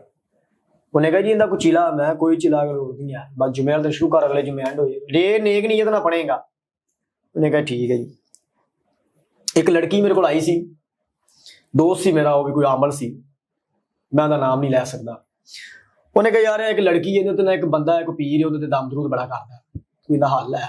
ਮੈਂ ਕਿਹਾ ਯਾਰ ਚਲੋ ਵੇਖ ਲੈਣੀ, ਹੱਲ ਕੱਢ ਲੈਣੀ ਆ, ਨਾਮ ਦੱਸੋ, ਤਸਵੀਰ ਭੇਜ ਦਿਓ, ਕੱਲ ਸ਼ਾਮ ਤੱਕ ਹੱਲ ਕੱਢ ਦਿਆਂਗੇ। ਮੈਨੂੰ ਨਹੀਂ ਉਹਨਾਂ ਦੱਸਿਆ ਵੀ ਉਹ ਗੱਦੀ ਨਸ਼ੀ ਹੈ, ਲੇਕਿਨ ਮੈਨੂੰ ਮੇਰੇ ਕੰਮ ਨਾਲ ਸੀ, ਭਾਵੇਂ ਉਹ ਗੱਦੀ ਨਸ਼ੀ ਸੀ, ਭਾਵੇਂ ਜਿਹੜਾ ਸੀ। ਜਦੋਂ ਅਮਲ ਇਲਮ ਅੱਲਾ ਨੇ ਸੂਰਤ ਲੁਕਮਾਨ 'ਚ ਫਰਮਾਇਆ ਕਿ ਔਰਤ ਜਾਂ ਮਰਦ, ਮੈਂ ਉਹਦਾ ਅਮਲ ਜ਼ਾਇਆ ਨਹੀਂ ਹੋਣ ਦਿਆਂਗਾ। ਅਮਲ ਕੀਤਾ, ਅੱਲਾ ਨੇ ਵਾਅਦਾ ਕੀਤਾ ਨਾ, ਬਾਬਾ ਭਾਵੇਂ ਨੂਰੀ ਹੈ ਤੇ ਬਾਬਾ ਭਾਵੇਂ ਕਾਲਾ ਹੈ, ਉਹਨੇ ਜਦੋਂ ਕਰਨਾ ਹੈ ਨਾ ਤਾਂ ਉਹਦਾ ਇੱਕ ਵਾਰੀ ਚੱਲਣਾ ਜ਼ਰੂਰ ਹੈ। ਅੱਲਾ ਨੇ ਵਾਅਦਾ ਕੀਤਾ, ਉਹਨੇ ਅਮਲ ਸਿੱਖਿਆ, ਉਹਨੇ ਕਰਨਾ ਤੇ ਹੈ ਇੱਕ ਵਾਰੀ। ਇਸ ਵਾਸਤੇ ਫਿਰ ਮੈਂ ਉਹਨੂੰ ਉਹ ਤਸਵੀਰ ਭੇਜੀ ਉਸ ਅਮਲ ਦੀ, ਜਿਹੜਾ ਉਸ ਲੜਕੀ ਦੇ ਉੱਤੇ ਦਮ ਦਰੂਦ ਕਰਦਾ ਸੀ। ਸੂਰਤ ਅਨਕਬੂਤ ਦੇ ਵਿੱਚ वफ़रौन व हमान कि अल्लाह ने इनको भी तबाह कर डाला। मैं वो आयत पढ़ी, पढ़ के ਉਹਦਾ ਤਰੀਕਾ ਤੌਰ ਕੱਢ ਕੇ ਉਹਦੀ ਤਸੱਲੀ ਕਰਕੇ ਉਸ ਤੋਂ ਬਾਅਦ ਉਸ ਆਇਤ ਨੂੰ ਨਾ ਮੈਂ ਉਹ ਫਤੀਲਾ ਇੱਕ ਤਿਆਰ ਕੀਤਾ ਜਾਂਦਾ, ਫਤੀਲਾ ਤਿਆਰ ਕੀਤਾ ਤੇ ਨਾਮ ਲਿਖੇ ਜਾਂਦੇ। ਉਹ ਫਤੀਲੇ ਮੇਰੇ ਕੋਲ ਪਹਿਲੇ ਦੇ ਬਣੇ ਨੇ, ਉਹ ਮੈਨੂੰ ਕਿਸੇ ਬਜ਼ੁਰਗ ਨੇ ਅਤਾ ਕੀਤੇ ਸੀ ਪਾਕ ਪਤਨ 'ਚ। ਉਹ ਬਾਬਾ ਜੀ ਫੌਤ ਹੋ ਚੁੱਕੇ ਨੇ, ਮੈਂ ਉਹਨਾਂ ਦੀ ਖਿਦਮਤ ਕੀਤੀ ਸੀ ਜਾ ਕੇ ਉੱਥੇ 5-7 ਦਿਨ ਉਹਨਾਂ ਦੇ ਘਰ ਰਿਹਾ। ਸੰਦ ਨੇ ਕਿਹਾ ਤੇਰਾ ਹੀ ਪੁੱਤਰ ਲੈ ਜਾ। ਉਹ ਪਿੰਡ 'ਚ ਬੜਾ ਮਸ਼ਹੂਰ ਸੀ। ਉਹਨੇ ਕਿਹਾ ਯਾਰ ਬੜੀ ਗੱਲ ਹੈ, ਬਾਬੇ ਨੇ ਕਦੀ ਕਿਸੇ ਨੂੰ ਕੁਛ ਦਿੱਤਾ ਹੀ ਨਹੀਂ ਹੈਗਾ, ਤੂੰ ਕਿੱਥੋਂ ਆਇਆ ਤੈਨੂੰ ਇਹ ਦੇ ਰਿਹਾ। ਉਹਨਾਂ ਨੇ ਮੈਨੂੰ ਦਿੱਤੇ ਤੇ ਮੈਂ ਲੈ ਕੇ ਆ ਗਿਆ। ਉਹ ਫਿਰ ਮੈਂ ਨਾ ਫਤੀਲੇ 11 ਨਸਲਾਂ ਦੇ ਵਿੱਚ 11 ਤਸਵੀਰਾਂ ਨੇ 11, ਫਿਰ ਉਹਨਾਂ ਦੇ ਮੈਂ ਮੁਰਗੇ ਦੇ ਖੂਨ ਦੇ ਨਾਲ ਲਿਖਿਆ, ਉਸ ਅਮਲ ਦਾ ਨਾਮ ਲਿਖਿਆ, ਮਕਸਦ ਲਿਖਿਆ। ਪਰੇਸ਼ਾਨ ਨਹੀਂ ਹੋਣਾ, ਅੱਲਾ ਖੈਰ ਕਰੇਗਾ। ਮੈਂ ਜਦੋਂ ਕੀਤਾ 350 ਮਰਤਬਾ ਪੜ੍ਹਨੀ ਸ਼ੁਰੂ। ਪਾਣੀ ਰੱਖਿਆ ਸੀ ਇੱਕ ਬਰਤਨ ਦੇ ਵਿੱਚ, ਅਗਰਬੱਤੀਆਂ ਮੋਮਬੱਤੀਆਂ ਮੈਂ ਬੁੱਝਣ ਨਹੀਂ ਦਿੱਤੀਆਂ, ਮੈਂ ਪੜ੍ਹਨਾ ਸ਼ੁਰੂ ਕਰ ਦਿੱਤਾ। ਕੁਲ ਔਜ਼ੁ ਬਿਰੱਬਿਨ ਨਾਸ ਮਾਲਿਕਿਨ ਨਾਸ ਇਲਾਹਿਨ ਨਾਸ ਮਿਨ ਸ਼ਰਰਿਲ ਵਸਵਾਸਿਲ ਖੰਨਾਸ ਅੱਲਜ਼ੀ ਯੁਵਸਵਿਸੁ ਫੀ ਸੁਦੂਰਿਨ ਨਾਸ ਮਿਨਲ ਜਿੰਨਾਤੀ ਵਨ ਨਾਸ। ਜਦੋਂ ਪੜ੍ਹਨਾ ਸ਼ੁਰੂ ਕਰ ਦਿੱਤਾ ਨਾ, 21 ਦਿਨ ਤੋਂ ਬਾਅਦ ਉਹ ਆ ਗਿਆ ਮੇਰੇ ਆਲੇ ਦੁਆਲੇ ਘੁੰਮੇ, ਕੀ ਲਿਆਇਆ ਮੇਰੇ ਵਾਸਤੇ ਖਾਣ ਨੂੰ, ਕੀ ਲਿਆਇਆ ਮੇਰੇ ਵਾਸਤੇ ਖਾਣ ਨੂੰ, ਕੀ ਲਿਆਇਆ ਮੇਰੇ ਵਾਸਤੇ ਖਾਣ ਨੂੰ। ਮੈਂ ਆਪਣੇ ਮਗਮ 'ਚ ਰਿਹਾ, ਮੈਂ ਪੜ੍ਹਾਈ ਕਰਦਾ ਰਿਹਾ, ਮੈਂ ਨਹੀਂ ਉਹਨੂੰ ਆਵਾਜ਼ ਦਿੱਤੀ। ਆਖਰੀ 41 ਦਿਨ ਜਦੋਂ ਹੋਇਆ ਨਾ ਤੇ ਉਧਰ ਮੈਂ ਸਮਾਨ ਪਕਾਇਆ। ਮੈਂ ਕਿਹਾ ਅੱਜ ਰਾਤ ਆਖਰੀ ਮੁਲਾਕਾਤ ਹੋਣੀ ਹੈ, ਚਲੋ ਮੈਂ ਅੱਗੇ ਰੱਖਿਆ। ਜਦੋਂ ਮੈਂ ਪੜ੍ਹਨਾ ਸ਼ੁਰੂ ਕਰਤਾ ਤਾਂ ਉਹ ਆ ਗਿਆ, ਪਹਿਲੇ ਮੇਰੇ ਆਲੇ ਦੁਆਲੇ, ਫਿਰ ਘੁੰਮਣਾ ਸ਼ੁਰੂ ਹੋ ਗਿਆ, ਕੀ ਲਿਆ ਮੇਰੇ ਵਾਸਤੇ ਖਾਣ ਨੂੰ। ਮੈਂ ਹੱਥ ਦਾ ਇਸ਼ਾਰਾ ਕੀਤਾ, ਮੈਂ ਉਹ ਪੌਣਾ ਚੁੱਕਿਆ, ਉਹਨੇ ਦੇਖਿਆ, ਆਪਣਾ ਖਾਣਾ ਸ਼ੁਰੂ ਕਰਤਾ। ਉਹਨੇ ਕਿਹਾ ਦੱਸ ਬਈ, ਆਖਰੀ ਤਸਬੀਹ ਜਦੋਂ ਹੋਈ ਹੈ ਤਾਂ ਉਹਨੇ ਕਿਹਾ ਦੱਸ ਬਈ ਕੀ ਚਾਹੁੰਦਾ। ਮੈਂ ਕਿਹਾ ਯਾਰ ਮੈਂ ਜਦੋਂ ਬੁਲਾਵਾਂ ਤੂੰ ਉਦੋਂ ਆਵੇਂ ਕਰ। ਉਹਨੇ ਕਿਹਾ ਠੀਕ ਹੈ। ਉਹਨੇ ਕਿਹਾ ਰਹੇਗਾ ਪਾਕ ਸਾਹਿਬ? ਮੈਂ ਕਹਾ ਗਲਤ ਕੰਮ ਤਾਂ ਨਹੀਂ ਕਰੇਗਾ? ਮੈਂ ਕਿਹਾ ਉਹਨੇ ਕਿਹਾ ਭੈੜੀ ਅੱਖ 'ਚ ਨਜ਼ਰ ਗਲਤ ਕਿਸੇ ਔਰਤ ਤੇ? ਮੈਂ ਕਿਹਾ ਨਹੀਂ। ਢਿੱਡ 'ਚ ਕੁਫਰ? ਮੈਂ ਕਿਹਾ ਨਹੀਂ। ਕਿਸੇ ਨੂੰ ਬੁਰਾ ਕਰਕੇ ਦੇਗਾ? ਮੈਂ ਕਿਹਾ ਨਹੀਂ। ਵਾਦਾ? ਮੈਂ ਕਿਹਾ ਵਾਦਾ। ਬਾਕੀ ਸਭ ਕੀ ਰਹੇ ਕਰੇਗਾ? ਮੈਂ ਕਿਹਾ ਹਾਂ, ਇੱਕ ਵਜ੍ਹਾ ਬਣ ਜਾਂਦੀ ਏ ਵੀ ਬੰਦਾ ਕਿਤੇ ਕੰਮ ਤੇ ਗਿਆ ਹੋਵੇ, ਅਚਾਨਕ ਪਾਣੀ ਨਾ ਲੱਭੇ ਤੇ ਕਿਸੇ ਮਿੱਟੀ ਦੇ ਰੋੜੇ ਨਾਲ ਜਾਂ ਮਤਲਬ ਕੋਈ ਐਸੀ ਚੀਜ਼ ਮਿਲ ਜੇ ਤੇ ਉਹਦੇ ਜਦ ਮੈਂ ਇਸਤੰਜਾ ਕਰ ਸਕਣਾ ਵਾ। ਉਹਨੇ ਕਿਹਾ ਹਾਂ ਕਰ ਲੈ। ਮੈਂ ਕਿਹਾ ਉਹ ਜ਼ਰੂਰੀ ਨਹੀਂ ਨਾ ਵੀ ਤੂੰ ਵਾਦਾ ਕਰ ਲੈ ਤੇ ਪਾਣੀ ਲੱਭੇ ਤੇ ਫੇਰ। ਮੈਂ ਕਿਹਾ ਠੀਕ ਹੈ। ਉਸ ਤੋਂ ਬਾਅਦ ਮੇਰੀ ਮੁਲਾਕਾਤ, ਉਹਨੇ ਕਿਹਾ ਮੈਂ ਕਿਤੇ ਨਾਲ ਵਾਦਾ ਕਰਨਾ ਚਾਹੁੰਦਾ। ਮੈਂ ਕਿਹਾ ਹਾਂਜੀ ਦੱਸੋ। ਤੂੰ ਮੈਨੂੰ ਜ਼ਾਹਰ ਨਹੀਂ ਕਰਾਉਣਾ, ਜੇ ਤੂੰ ਦੁਨੀਆ ਦੇ ਕੁਛ ਪਾਣਾ ਹੈ। ਮੈਂ ਕਿਹਾ ਠੀਕ ਹੈ। ਉਹਨੇ ਕਿਹਾ ਮੇਰੀ ਮਰਜ਼ੀ ਹੋਵੇ ਤੇ ਮੈਂ ਆਵਾਂਗਾ। ਮੈਂ ਕਿਹਾ ਠੀਕ ਹੋ, ਤੂੰ ਸਿਰਫ ਕੰਮ ਦੱਸਣਾ, ਇਹ ਕੰਮ। ਉਹਨੇ ਕਿਹਾ ਤੁਹਾਡੀਆਂ ਨਜ਼ਰਾਂ ਤੋਂ ਅੱਲਾ ਨੇ ਸਾਨੂੰ ਲੁਕਾ ਕੇ ਰੱਖਿਆ, ਕਦੀ ਵੇਖਿਆ ਜੀ ਆਪਣੇ ਆਪ? ਕਦੀ ਐਵੇਂ ਹਰ ਬੰਦੇ ਨੇ ਕਦੀ ਵੇਖਿਆ ਸਾਨੂੰ ਤੁਰਦੇ ਫਿਰਦੇ? ਅਸੀਂ ਜਦੋਂ ਮਰਜ਼ੀ ਹੋਵੇ ਤੇ ਅਸੀਂ ਨਜ਼ਰ ਆ ਜਾਈਏ, ਨਾ ਆਈਏ ਨਾ ਆਈਏ। ਇਹ ਇੱਕ ਪਰਦਾ, ਸਾਡਾ ਪਰਦਾ ਹੀ ਰਹਿਣ ਦੇ। ਉਦੋਂ ਮੈਂ ਇਹ ਚਿਲਾ ਕੀਤਾ ਤੇ ਉਦੋਂ ਮੇਰੀ ਮੁਲਾਕਾਤ ਹੋਈ ਸੀ। ਲੇਕਿਨ ਉਸ ਤੋਂ ਬਾਅਦ ਫਿਰ ਮੈਂ ਜਦੋਂ ਸੂਰਤ ਕੌਸਰ ਵਾਲੇ ਪਾਸੇ ਟੁਰ ਗਿਆ ਤੇ ਮੈਂ ਉਹਨੂੰ ਫਿਰ ਪੜ੍ਹਾਈ ਛੱਡ ਦਿੱਤੀ ਸੀ, ਮੈਨੂੰ ਨਹੀਂ ਸੀ ਕਰਦਾ। ਕੀ ਪੜ੍ਹਾਈ ਸੀ ਉਹ? ਇਹੋ ਹੀ ਸੂਰਤ ਨਾਸ ਪੜ੍ਹੀ ਸੀ 350 ਮਰਤਬਾ। ਕਿੰਨੇ ਦਿਨ? ਇਹ ਮੈਂ ਪੜ੍ਹੀ ਸੀ 41 ਦਿਨ। ਉਦੋਂ ਮੈਂ ਕੰਮ ਨਹੀਂ ਸੀ ਕਰਦਾ ਹੈਗਾ, ਮੈਂ ਨੌਕਰੀ ਛੱਡ ਦਿੱਤੀ ਸੀ, ਵਿਹਲੇ ਰਹਿੰਦਾ ਸਾਂ ਘਰ। ਕਦੀ ਜਿਨ੍ਹਾਂ ਨੇ ਤੁਹਾਨੂੰ ਪੈਸੇ ਲਿਆ ਕੇ ਦਿੱਤੇ? ਗੈਰ ਮਜ਼ਹਬੀ ਜਿੰਨਾਤ ਕੋਲ ਅਗਰ ਇਹੋ ਜਿਹੇ ਕੰਮ ਲੈਣ ਤੇ ਉਹੀ ਇਹੋ ਜਿਹੇ ਪੈਸੇ ਪੂਸੇ ਲਿਆ ਕੇ ਦਿੰਦੇ ਨੇ। ਹਾਂ ਨਹੀਂ, ਜਦੋਂ ਇਹ ਜਿਨ ਕਹਿੰਦੇ ਨੇ ਕਿ ਅਸੀਂ ਸਾਰੇ ਕੰਮ ਕਰ ਦਿੰਦੇ ਆ ਜੀ ਜੀ, ਕਰ ਸਕਦੇ ਆ ਜੀ ਜੀ, ਤੇ ਇਹਨਾਂ ਕੋਲ ਪੈਸੇ ਨਹੀਂ ਮੰਗਵਾ ਸਕਦੇ? ਨਹੀਂ ਜੀ, ਪੈਸੇ ਚੋਰੀ ਨੂਰੀ ਇਲਮ ਦੇ ਜਿਹੜੇ ਨੇਕ ਬਜ਼ੁਰਗ ਜਾਂ ਨੇਕ ਜਿੰਨਾਤ ਨਹੀਂ, ਜਿਵੇਂ ਤੁਸੀਂ ਖੇਤਰਪਾਲ, ਨਾਰ ਸਿੰਘ, ਹਨੂਮਾਨ ਦੀ ਗੱਲ ਕੀਤੀ ਹੈ ਜੀ ਜੀ, ਜੇ ਇਹਦਾ ਅਮਲ ਹੈ ਤੇ ਪੈਸੇ ਨਹੀਂ ਲਿਆ ਸਕਦੇ? ਲਿਆ ਸਕਦੇ ਨੇ, ਲੇਕਿਨ ਉਹ ਪੈਸਿਆਂ ਨੂੰ ਕੀ ਕਰਨਾ ਜੇ ਕਿਸੇ ਦੇ ਕੱਢ ਕੇ ਲਿਆਉਣੇ। ਕਿਸੇ ਦੀ ਨਹੀਂ ਚੋਰੀ ਗੱਲ ਕਰਕੇ ਉਹ ਲਿਆਉਣੇ। ਤੇ ਨਹੀਂ, ਗੱਲ ਵੈਸੇ ਲਿਆਂਦੇ ਨੇ ਪੈਸੇ। ਹਾਂਜੀ ਲਿਆ ਸਕਦੇ ਨੇ, ਇਹਨਾਂ ਕੋਲ ਤੁਸੀਂ ਮੰਗਾਓਗੇ ਤੇ ਲੈ, ਲੇਕਿਨ ਇਹਨਾਂ ਦੀਆਂ ਸ਼ਰਤਾਂ ਆ ਜਾਂਦੀਆਂ ਨਾ, ਗੈਰ ਮਜ਼ਹਬੀ ਚੀਜ਼ਾਂ ਕੋਲ ਜੇਕਰ ਇਹੋ ਜਿਹਾ ਕੰਮ ਲਾਓਗੇ ਤੇ ਉਹਨਾਂ ਦੀਆਂ ਸ਼ਰਤਾਂ ਆ ਕੀ ਜਾਣਗੀਆਂ। ਸ਼ਰਤਾਂ ਨੇ? ਸ਼ਰਤਾਂ ਇਹ ਹੁੰਦੀਆਂ ਵੀ ਤੂੰ ਸ਼ਰਾਬ ਨਹੀਂ ਪੀਏਗਾ ਸਾਡੇ ਨਾਲ, ਸ਼ਰਾਬ? ਪਾਕ ਨਹੀਂ ਰਹਿਣਾ ਤੂੰ, ਅੱਛਾ। ਗੰਦਗੀ 'ਚ ਰਹਿਣਾ। ਹਾਂ। ਹਾਂ ਗੰਦਗੀ 'ਚ ਰਹੇਗਾ ਤੇ ਫਿਰ ਅਸੀਂ ਨਾ ਤੇਰਾ ਸਾਰਾ ਕੰਮ ਹੀ ਕਰਾਂਗੇ, ਕਿਉਂਕਿ ਗੈਰ ਮਜ਼ਹਬੀ ਸ਼ੈਤਾਨ ਦੀ ਔਲਾਦ ਹੈ ਨਾ, ਹਾਂ। ਤੋ ਇਸ ਵਾਸਤੇ ਫਿਰ ਅਸੀਂ ਇਸ ਪਾਸੇ ਮੁਸਲਮਾਨ ਨਹੀਂ ਜਾਂਦੇ। ਹਾਂ। ਨੂਰੀ ਪਾਕ ਜਿਹੜੀਆਂ ਚੀਜ਼ਾਂ ਨੇ ਉਹਨਾਂ ਨੂੰ ਅਸੀਂ ਇਹੋ ਜਿਹਾ ਕੰਮ ਨਾ ਕਹਿ ਸਕਨੇ ਤੇ ਨਾ ਉਹ ਇਸ ਤਰ੍ਹਾਂ ਦਾ ਕੰਮ ਕਰਦੇ ਨੇ। ਹਾਂ ਮਿਹਰਬਾਨ ਹੋ ਜਾਣ, ਜੇ ਅੱਲਾ ਦੀ ਕੋਈ ਕਰਮ ਨਵਾਜ਼ੀ ਹੁਕਮ ਹੋ ਜਾਏ ਤੇ ਉਹ ਖੁਦ ਪੈਸੇ ਲਿਆ ਕੇ ਵੀ ਘਰ ਰੱਖ ਦਿੰਦੇ ਨੇ। ਜਿਹੜੇ ਲੋਕੀ ਦਾਵਾ ਕਰਦੇ ਨੇ ਕਿ ਸਾਡੇ ਕੋਲ ਜਿੰਨ ਨੇ ਜਾਂ ਨੂਰੀ ਹੈ, ਜੀ ਜੀ, ਕਿ ਮੈਂ ਕਹਿਣਾ ਕਿ ਜਿਵੇਂ ਐਨਕ ਪਈ ਇਹਨੂੰ ਚੁੱਕ ਕੇ ਉੱਤੇ ਦਿਖਾਓ, ਉਹ ਜਾਦੂ ਸਿੱਖਿਆ ਹੋਏਗਾ। ਮੇਰੇ ਕੋਲ ਇੱਕ ਬੰਦਾ ਸੀ, ਉਹ ਰੂਹ ਨੂੰ ਅੱਗ ਲਾ ਦਿੰਦਾ ਸੀ। ਅੱਛਾ। ਇੱਕ ਪੀਰ ਸਾਹਿਬ ਨੇ ਉਹ ਲਾਚੀਆਂ ਰੱਖ ਕੇ ਫੂਕ ਮਾਰਨ ਦੇ ਵਿੱਚ ਤਵੀਜ਼ ਆ ਜਾਂਦੇ ਨੇ। ਇੱਕ ਬੰਦਾ ਫੌਤ ਹੋ ਗਿਆ, ਮੇਰਾ ਦੋਸਤ ਸੀ, ਤੇ ਉਹ ਪਤੀਲੀ ਰੱਖ ਕੇ ਸੀਨੇ ਨਾਲ ਫੂਕ ਮਾਰਦਾ ਵਿੱਚ ਸਵਾਹ ਆਈ। ਮੈਂ ਪੁੱਛਿਆ ਇਹਨਾਂ ਨੂੰ ਸਾਰਿਆਂ ਨੂੰ, ਫਿਰ ਇਹ ਕੀ ਚਾਹਨੇ? ਉਹਨੇ ਕਿਹਾ ਢਾਈਆ ਚੰਦ ਅਰਫ। ਢਾਈਆ ਇਹ ਕੀ ਹੁੰਦਾ? ਇਹ 2.5 ਲਫ਼ਜ਼ ਹੁੰਦੇ ਨੇ। ਕਿਹੜੇ 2.5 ਲਫ਼ਜ਼? ਮਤਲਬ ਮੰਤਰਾਂ ਦੇ ਵਿੱਚੋਂ ਹੀ ਇਹਨਾਂ ਨੇ ਕੱਢੇ ਹੁੰਦੇ ਨੇ। ਫਰਜ਼ ਕਰੋ ਵੀ ਅਸੀਂ ਕਰ ਲੈਨੇ ਆ ਕੱਖੋ ਕੰਨ ਨੂੰ 2 ਲਫ਼ਜ਼ ਕਰ ਲੈਨੇ ਆ, ਸੰਗ ਚੂਰ ਕੀ ਬਾਵਰੀ 2 ਉਧਰੋਂ ਕੱਢ ਲੈਨੇ ਆ। ਇਹ ਮਿਲਾ ਕੇ ਜਦੋਂ ਮੰਤਰ ਤਿਆਰ ਕਰਦੇ ਤਾਂ ਉਹਨੂੰ ਢਾਈਆ ਕਹਿ ਦਿੰਦੇ ਨੇ। ਜਦੋਂ ਉਹਨੂੰ ਪੜਿਆ ਜਾਂਦਾ ਨਾ ਤਾਂ ਫਿਰ ਪਾਕੀ ਪਲੀਤੀ 'ਚ ਨਹੀਂ ਪੜਿਆ ਜਾਂਦਾ, ਉਹ ਗੰਦਗੀ 'ਚ ਪੜਿਆ ਜਾਂਦਾ, ਤੇ ਉਹ ਫਿਰ ਇਹ ਜਾਦੂ ਵਿਖਾਇਆ ਜਾਂਦਾ ਨਾ। ਜਿਹੜਾ ਬੰਦਾ ਨੇਕ ਕੰਮ ਕਰਦਾ, ਅੱਛੇ ਕੰਮ ਕਰਦਾ, ਉਹਨੇ ਸਿਰਫ ਵਜ਼ੀਫਾ ਕਰਨਾ ਹੈ, ਮੌਕਲਾਦ ਹਾਜ਼ਰ ਹੋ ਜਾਣੇ ਨੇ, ਫਿਰ ਉਹਨੇ ਉਸ ਕੰਮ ਦੀ ਡਿਊਟੀ ਲਾਣੀ ਹੈ। ਤੇ ਉਹਨੇ ਜਦੋਂ ਡਿਊਟੀ ਦੇਣੀ ਨਾ, ਸੂਰਤ ਨਾਸ ਹੈ ਜਾਂ ਸੂਰਤ ਫਲਕ ਦਾ ਜਾਂ ਕਿਸੇ ਦੀ ਆਇਤ ਦਾ ਉਹ ਅਮਲ ਹੈ, ਤੇ ਜਦੋਂ ਉਹਨੇ ਰਾਤ ਨੂੰ ਬੈਠ ਕੇ ਪੜ੍ਹਨਾ ਸ਼ੁਰੂ ਕਰ ਦੇਣਾ, ਤੇ ਜਿਹੜੀ ਉਹ ਮੌਕਲਾਦ ਚੀਜ਼ ਹੁੰਦੀ ਹੈ ਨਾ, ਜਿਹੜੀ ਉਹਦੇ ਵਿੱਚ ਆਈ ਹੁੰਦੀ ਆਇਤ ਦੇ, ਉਹਦੀ ਖੁਰਾਕ ਉਹਨੂੰ ਮਿਲਣੀ ਸ਼ੁਰੂ ਹੋ ਜਾਂਦੀ ਹੈ, ਅੱਲਾ ਦੀ ਰਹਿਮਤ ਹੋਣੀ ਸ਼ੁਰੂ ਹੋ ਜਾਂਦੀ, ਉਹਨੂੰ ਪਤਾ ਚੱਲ ਜਾਂਦਾ ਹੈ ਬੰਦੇ ਦਾ ਮਕਸਦ ਹੀ ਹੈ ਵੀ ਆਹ ਕੰਮ ਕਰਕੇ ਆਵਾਂ, ਫਿਰ ਉਹ ਕਰਨਾ ਸ਼ੁਰੂ ਕਰ ਦਿੰਦਾ। ਤੇ ਅਮਲੀਆਤ ਦੇ ਵਿੱਚ ਅਮਲਾਂ ਦੇ ਵਿੱਚ ਸਭ ਤੋਂ ਵੱਡਾ ਅਮਲ ਕਿਹੜਾ? ਢਾਈਆ ਹੈ, ਖੇਤਰਪਾਲ ਹੈ, ਕਿਹੜਾ? ਢਾਈਆ ਜਿਹੜਾ ਨਾ ਉਹ ਚੰਦ ਘੰਟੇ ਜਾਂ ਚੰਦ ਮਿੰਟ ਵਾਸਤੇ ਹੁੰਦਾ ਹੈ, ਉਸ ਤੋਂ ਬਾਅਦ ਉਹਦਾ ਅਸਰ ਟੁੱਟ ਜਾਂਦਾ, ਉਹ ਇੰਨੀ ਪਾਵਰ ਨਹੀਂ ਰੱਖਦਾ। ਅੱਛਾ। ਪਾਵਰ ਇਹ ਰੱਖਦਾ ਜਿਸ ਬੰਦੇ ਨੇ ਕੋਈ ਮੰਤਰ ਪੜਿਆ ਹੋਵੇ। ਮੈਂ ਇੱਕ ਹੁੱਬ ਦਾ ਅਮਲ ਪੜਿਆ ਸੀ, ਤੇ ਉਹਦੀ ਜਾਨ ਬਚ ਗਈ ਬੰਦੇ ਦੀ। ਉਸ ਤੋਂ ਬਾਅਦ ਫਿਰ ਇੰਨਾ ਤਈਨਾ ਕਲ ਕੌਸਰ ਵਸਲੀ ਰੱਬੀ ਗਵਾਨਾ ਰੀਨਾ ਸ਼ਾਨ ਕੋਲ ਅਬਦਰ ਪੜ ਕੇ ਤੇ ਫਿਰ ਉਹਨੂੰ ਪਾਣੀ ਦਿਓ, ਉਹਨੂੰ ਸ਼ਫਾ ਹੋ ਜਾਏਗੀ। ਇੱਕੋ ਇੱਕ ਬੰਦੇ ਦੀ ਜਾਨ ਬਚ ਗਈ ਹੈ। ਮੈਂ ਤੇ ਇਹ ਸੁਣਿਆ ਹੈ ਔਰ ਹਕੀਕਤ ਵੀ ਹੈ ਕਿ ਵੱਡਾ ਇਲਮ ਤੇ ਨੂਰੀ ਇਲਮ ਹੈ। ਜੀ ਬਿਲਕੁਲ, ਕੁਰਾਨ ਹੈ। ਬਿਲਕੁਲ ਬਿਲਕੁਲ, ਅਸਲ ਇਹ ਹੀ ਹੈ। ਤੇ ਲੇਕਿਨ ਇਹਦੇ ਬਾਵਜੂਦ ਕੁਰਾਨ ਅਸਰ ਨਹੀਂ ਕਰਦਾ। ਜਦੋਂ ਨਹੀਂ, ਕੁਰਾਨ ਅਸਰ ਕਰਦਾ ਹੈ, ਕੁਰਾਨ ਤੋਂ ਉੱਤੇ ਕੋਈ ਚੀਜ਼ ਨਹੀਂ ਹੈਗੀ ਹੈ। ਲੇਕਿਨ ਜਦੋਂ ਇੱਕ ਮੋਹਰ ਹੀ ਲੱਗ ਗਈ ਹੈ ਕਾਫਰ ਦੇ ਦਿਲ ਦੇ ਉੱਤੇ ਵੀ ਇਨ ਪਰ ਹਮਨੇ ਮੋਹਰ ਲਗਾ ਦੀ ਜਾਂ ਵੀ ਇਹ ਈਮਾਨ ਨਹੀਂ ਲਾ ਸਕਦੇ, ਤੇ ਉਹਨੂੰ ਫਿਰ ਕਾਲਾ ਇਲਮ ਕਰਕੇ ਕੱਢਾਂਗੇ। ਉਸ ਟਾਈਮ ਤੇ ਵਕਤੀ ਤੌਰ ਤੇ ਉਹਨੇ ਲਫ਼ਜ਼ ਬੋਲਣੇ ਪੈਣੇ ਨੇ, ਕਿਉਂਕਿ ਉਹਦੀ ਬੰਦੇ ਦੀ ਜਾਨ ਸ਼ਿਕੰਜੇ ਚ ਆਈ ਹੈ, ਤੇ ਉਦੋਂ ਲਫ਼ਜ਼ ਬੋਲਣੇ ਪੈਣੇ ਨੇ। ਅਗਰ ਉਹਨੇ ਉਹ ਲਫ਼ਜ਼ ਬੋਲ ਲੈ, ਦੇਖੋ ਦੁਨੀਆ ਦੇ ਵਿੱਚ ਵੱਡੀ ਜਿਹੜੀ ਚੀਜ਼ ਹੈ ਨਾ, ਉਹ ਇਨਸਾਨ ਵਾਸਤੇ ਆਖਰਤ ਹੈ। ਜੀ ਬਿਲਕੁਲ, ਹਮੇਸ਼ਾ ਹਮੇਸ਼ਾ ਦਾ ਸਫਰ ਹੈ। ਜੀ ਬਿਲਕੁਲ, ਆਖਰਤ ਆਖਰਤ ਤੋਂ ਅੱਗੇ ਤੇ ਕੁਛ ਹੈ ਨਹੀਂ ਨਾ ਕੋਈ। ਅਗਰ ਤੁਸੀਂ ਲੋਕਾਂ ਦੇ ਕੰਮਾਂ ਵਾਸਤੇ, ਲੋਕਾਂ ਦੇ ਜਿੰਨਾਂ ਵਾਸਤੇ, ਲੋਕਾਂ ਦੀਆਂ ਭੂਤਾਂ ਵਾਸਤੇ, ਚੜੇਲਾਂ ਵਾਸਤੇ ਤੁਸੀਂ ਉਹ ਲਫ਼ਜ਼ ਬੋਲਦੇ ਹੋ, ਔਰ ਉਹਦਾ ਇਮਤਿਹਾਨ, ਉਹਦਾ ਹਿਸਾਬ ਤੁਸੀਂ ਅੱਲਾ ਨੂੰ ਦੇਣਾ ਹੈ। ਬਿਲਕੁਲ ਦੇਣਾ। ਤੇ ਤੁਸੀਂ ਕਿੱਡਾ ਘਟੀਆ ਸੌਦਾ ਕਰਦੇ ਪਏ ਹੋ। ਬਿਲਕੁਲ ਬਿਲਕੁਲ, ਦੇਖੋ ਨਾ। ਬਿਲਕੁਲ ਜੀ, ਬਿਲਕੁਲ। ਫੈਸਲ ਮੈਂ ਜਿਹੜੀ ਗੱਲ ਕਰ ਰਿਹਾ, ਮੈਂ ਅਗਰ ਗਲਤ ਕਰਾਂ ਤੇ ਤੂੰ ਮੈਨੂੰ ਦੱਸਣਾ ਲਾਜ਼ਮੀ ਹੈ ਕਿ ਮੈਂ ਨਹੀਂ। ਦੇਖੋ ਇੱਕ ਬੰਦਾ ਆਂਦਾ ਤੁਹਾਡੇ ਕੋਲ, ਜੀ ਜੀ, ਔਰ ਤੁਸੀਂ ਉਹਦੇ ਵਾਸਤੇ ਖੇਤਰਪਾਲ ਪੜ੍ਹਦੇ ਹੋ, ਹਨੂਮਾਨ ਪੜ੍ਹਦੇ ਹੋ, ਕਾਲਾ ਇਲਮ ਪੜ੍ਹਦੇ ਹੋ, ਔਰ ਤੁਸੀਂ ਕਹਿੰਦੇ ਹੋ ਕਿ ਉਹ ਬੰਦੇ ਨੂੰ ਜਿਹੜਾ ਅਸਰ ਹੈ ਉਹਨੂੰ ਖਤਮ ਕਰਨ ਵਾਸਤੇ ਉਹ ਪੜ੍ਹਨਾ ਪੜੇਗਾ, ਫੇਰ ਹੀ ਉਹ ਜਾਏਗਾ। ਇਹ ਤੇ ਗੱਲ ਇੱਥੋਂ ਤੱਕ ਤੇ ਤੁਹਾਡੀ ਗੱਲ ਹੋ ਗਈ। ਲੇਕਿਨ ਇੱਕ ਤਰਫ ਤੁਹਾਡਾ ਇੱਕ ਉਹ ਸਫ਼ਰ ਹੈ ਜਿਹੜਾ ਕਦੀ ਖਤਮ ਨਹੀਂ ਹੋਣਾ। ਇਹ ਜ਼ਿੰਦਗੀ ਆਰਜ਼ੀ ਹੈ, ਖਤਮ ਹੋ ਜਾਣੀ ਹੈ। ਔਰ ਕੱਲ ਨੂੰ ਅੱਲਾਹ ਤਾਲਾ ਨੇ ਅਗਰ ਇਹ ਪੁੱਛ ਲਿਆ ਕਿ ਅਫਜ਼ਲ ਢਾਈਆ ਜਿਹੜਾ ਮੇਰੇ ਕੋਲ ਹੈ ਨਾ, ਢਾਈਆ ਉਹ ਮੈਂ ਵੀ ਤੁਹਾਨੂੰ ਦੱਸਦਾ ਆਪਣਾ ਢਾਈਆ ਕਿਹੜਾ। ਮੇਰੇ ਕੋਲ ਢਾਈਆ ਜਿਹੜਾ ਹੈ, ਯਕੀਨ ਜਾਣਾ, ਉਹ ਸੈਕੜਾਂ 'ਚ ਕੰਮ ਕਰਦਾ ਹੈ, ਬਲਕਿ ਸੋਚਣ ਤੋਂ ਪਹਿਲੇ ਕੰਮ ਕਰਦਾ। ਉਹ ਢਾਈਆ ਕਿਹੜਾ ਹੈ? ਉਹ ਹੈ ਲਾ ਇਲਾਹਾ ਇल्लल्लाह। ਇਹਦੇ ਲਫ਼ਜ਼ ਗੁਣੋ ਲਾ ਇਲਾਹਾ ਇल्लल्लाह 2.5 ਲਫ਼ਜ਼ ਨੇ ਨੂਰੀ ਇਲਮ ਚ। ਠੀਕ ਹੈ। ਹਿਫਾਜ਼ਤ ਲਈ ਆਇਤਲ ਕੁਰਸੀ, ਜਿਹੜੀਆਂ ਮੰਜ਼ਿਲਾਂ ਨੇ। ਮੇਰੇ ਵੱਲੋਂ ਫੈਸਲ ਇੱਕ ਬੰਦਾ ਜਿਹੜਾ ਆਇਆ ਹੈ, ਉਹਦਾ ਇਲਾਜ ਹੋਵੇ ਜਾਂ ਨਾ ਹੋਵੇ, ਜਾਂ ਉਹਦੀ ਤਬੀਅਤ ਠੀਕ ਹੋਵੇ ਜਾਂ ਨਾ ਠੀਕ ਹੋਵੇ, ਅਗਰ ਮੈਂ ਆਪਣੇ ਮੂੰਹ ਦੇ ਵਿੱਚ, ਆਪਣੀ ਜ਼ੁਬਾਨ ਦੇ ਵਿੱਚ ਉਹ ਅਲਫਾਜ਼ ਅਦਾ ਕਰ ਦਿੱਤੇ ਜਿਹਦੇ ਅਦਾ ਕਰਨ ਦੇ ਨਾਲ ਮੇਰਾ ਰੱਬ ਖੁਸ਼ ਨਹੀਂ, ਇਹ ਬਹੁਤ ਘਟੀਆ ਸੌਦਾ ਨਹੀਂ? ਬਿਲਕੁਲ ਜੀ, ਸੌਦਾ ਤੇ ਘਟੀਆ ਜ਼ਰੂਰ ਹੈ। ਲੇਕਿਨ ਉਹਦੇ ਵਾਸਤੇ ਫਿਰ ਇਹ ਹੈ ਨਾ, ਅੱਲਾ ਨੂੰ ਰਾਜ਼ੀ ਨਾਲੋਂ ਨਾਲ ਹੀ ਰੱਖੋ।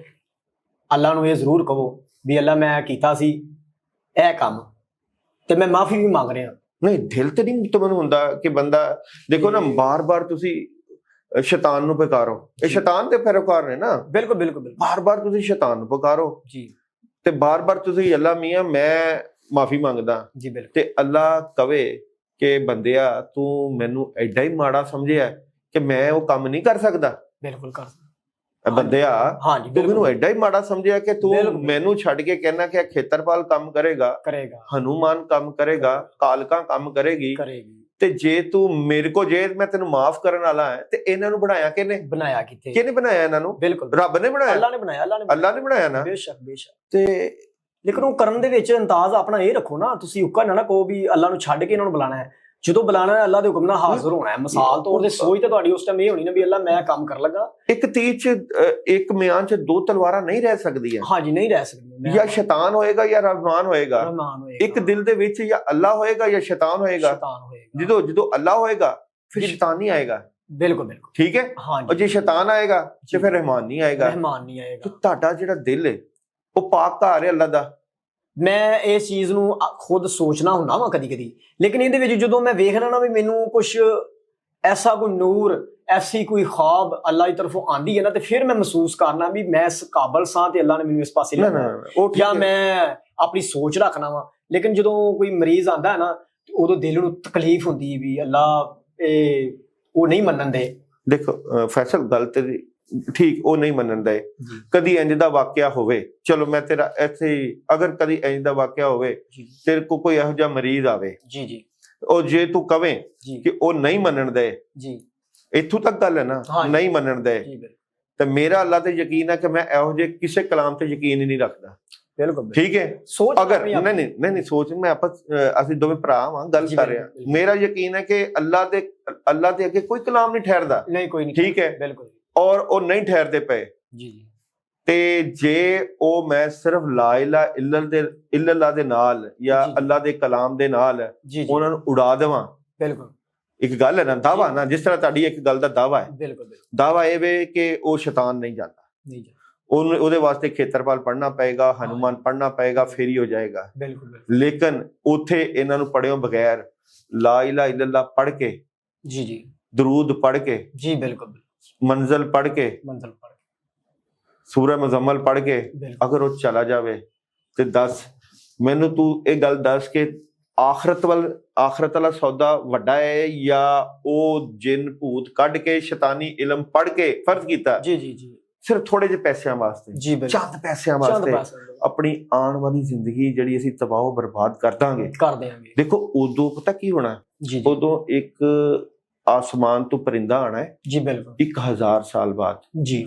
ਉਹਨੇ ਇੱਕ ਦਾਣਾ ਥੱਲੇ ਰੱਖਣਾ ਹੈ ਜੀ, ਬਿਲਕੁਲ ਚੁਗਣਾ ਹੈ ਤੇ ਚਲੇ ਜਾਣਾ ਔਰ ਜ਼ਮੀਨ ਤੋਂ ਲੈ ਕੇ ਆਸਮਾਨ ਤੱਕ ਦਾਣੇ ਖਤਮ ਹੋ ਜਾਣਗੇ, ਲੇਕਿਨ ਉਹ ਜ਼ਿੰਦਗੀ ਖਤਮ ਨਹੀਂ ਹੋਣੀ। ਹਮੇਸ਼ਾ ਵਾਲੀ ਜੰਨਤ ਤੇ ਹਮੇਸ਼ਾ ਵਾਲੀ ਜਹੰਨਮ। ਇਹ ਜਿਹੜਾ ਰੰਗ ਮੁਰਸ਼ਦ ਜਦੋਂ ਚੜਾਉਂਦਾ ਹੈ ਜੀ, ਬਿਲਕੁਲ ਜਦੋਂ ਮੁਰਸ਼ਦ ਰੰਗ ਚੜਾਉਂਦਾ ਹੈ ਤੇ ਫਿਰ ਰੱਬ ਦਾ ਰੰਗ ਚੜਦਾ ਹੈ। ਬਿਲਕੁਲ। ਫਿਰ ਇਹ ਜਿਹੜੇ ਹੁੰਦੇ ਨਾ ਖੇਤਰਪਾਲ ਜੀ, ਇਹ ਹਨੂਮਾਨ, ਇਹ ਲੌਂਡੀਆਂ ਨੇ ਅੱਲਾ ਵਾਲਿਆਂ ਦੇ ਘਰਾਂ ਦੀਆਂ। ਬਿਲਕੁਲ। ਇਹ ਲੌਂਡੀਆਂ ਨੇ ਅੱਲਾ ਵਾਲਿਆਂ ਦੇ ਘਰਾਂ ਦੀਆਂ। ਮੈਂ ਫੈਸਲ ਇੱਕ ਅਮਲੀਆਤ ਦੀ ਗੱਲ ਹੋਵੇ ਜਾਂ ਰੂਹਾਨੀ ਗੱਲ ਹੋਵੇ ਜਾਂ ਬਾਬੇ ਦਾ ਰੰਗ ਹੋਵੇ ਜਾਂ ਅੱਲਾ ਦਾ ਰੰਗ ਹੋਵੇ, ਮੈਂ ਇੱਕ ਗੱਲ ਸਮਝਦੀ ਹੈ ਜਿਹੜੀ ਮੇਰਾ ਤਜਰਬਾ ਹੈ, ਪਤਾ ਨਹੀਂ ਤੁਸੀਂ ਇਤਫਾਕ ਕਰੋਗੇ ਕਿ ਨਹੀਂ ਜੀ। ਯਾਰ ਬੰਦਾ ਮਰਨੋਂ ਮਰ ਜੇ, ਰੱਬ ਤੋਂ ਇਲਾਵਾ ਕਿਸੇ ਨੂੰ ਪੁਕਾਰੇ ਨਾ। ਹਾਂਜੀ ਬਿਲਕੁਲ, ਗੱਲ ਠੀਕ ਹੈ ਜਾਂ ਗਲਤ ਹੈ? ਮਰਨੋਂ ਮਰ ਜੇ, ਕਿਉਂਕਿ ਇੱਕ ਰਾਈ ਦੇ ਦਾਣੇ ਦੇ ਬਰਾਬਰ ਦਿਲ ਦੇ ਵਿੱਚ ਸ਼ਿਰਕ ਹੋਵੇ, ਉਹਨੇ ਨਹੀਂ ਬਖਸ਼ਿਆ ਜਾਣਾ। ਦੋ ਬੰਦੇ ਹੁੰਦੇ ਨੇ ਜ਼ਿੰਦਗੀ ਚ ਅਹਿਮ, ਇੱਕ ਉਹਦਾ ਉਸਤਾਦ ਮੁਰਸ਼ਦ ਤੇ ਦੂਜਾ ਉਹਦਾ ਰੱਬ। ਤੀਜੀ ਸ਼ੈ ਨਹੀਂ ਆਣੀ ਚਾਹੀਦੀ ਵਿੱਚ, ਲੇਕਿਨ ਫੈਸਲ ਕੀ ਕਹਿਣਾ ਇਹਦੇ ਬਾਰੇ? ਮੈਂ ਇਹਦੇ ਬਾਰੇ ਗੱਲ ਕਹਿਣਾ ਵਾ ਵੀ ਜਦੋਂ ਇਹ ਚੀਜ਼ ਪੜ੍ਹੀ ਜਾਂਦੀ ਹੈ ਨਾ, ਤੇ ਮਿਸਾਲ ਇਸ ਵਾਸਤੇ ਦਿੱਤੀ ਜਾਂਦੀ ਹੈ, ਇਹਨਾਂ ਨੂੰ ਤਾਂ ਬੁਲਾਇਆ ਜਾਂਦਾ ਵੀ ਜਦੋਂ ਪਾਕ ਕਲਾਮ ਜਦੋਂ ਪੜ੍ਹਦੇ ਨੇ ਅਕਸਰ ਵਿੱਚ ਇਸ ਤਰ੍ਹਾਂ ਦੀਆਂ ਸ਼ੈਤਾਨੀ ਚੀਜ਼ਾਂ ਹੁੰਦੀਆਂ ਨੇ ਜਿਹੜੀਆਂ ਕੁਰਾਨ ਨੂੰ ਨਹੀਂ ਵੀ ਨਾ ਮੰਨਦੀਆਂ।